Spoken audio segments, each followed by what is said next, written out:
మీకు అంతకుముందు చాలా వీడియోస్‌లో చెప్పాను గదా! మా ఇంటి దగ్గర చాలా పూల మొక్కలున్నాయి. ఎప్పుడైనా వీలైనప్పుడు చూపిస్తాను అనేసి. సో, ఈ వీడియోలో అయితే మీకొచ్చేసి పూలైతే చూపిచ్చేస్తాను. ఇక్కడి నుంచి కొన్ని ఒక 4, 5 వీడియోస్ అయితే మీకు కొన్ని పూల రకాలైతే చూపిస్తాననమాట. సో, ఇవాల్టి వీడియోలో వచ్చేసి ఈ పువ్వునైతే చూపిస్తున్నాననమాట.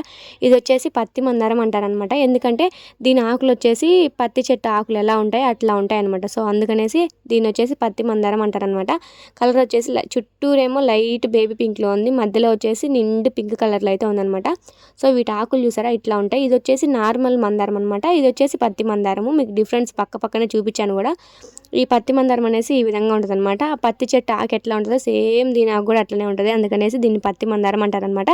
ఇది గనక మీ సైడ్ ఉంటే మీ సైడ్ ఏమని పిలుస్తారో డెఫినిట్‌గా కామెంట్ సెక్షన్‌లో కామెంట్ చేసేయండి. నెక్స్ట్ వీడియోలో ఇంకొక పువ్వు ఎలా ఉంటదో చూపించేస్తాను. ఈ వీడియోలో అయితే ఈ పువ్వుని చూపించాను గదా! సో, ఈ పువ్వు ఎలా ఉందో కూడా కామెంట్ చేసేయండి. పువ్వు చాలా బావుంటదనమాట. దేవుడికి పెడితే ఇంకా చాలా బావుంటది. సో, అంతే ఈ వీడియో. Bye guys.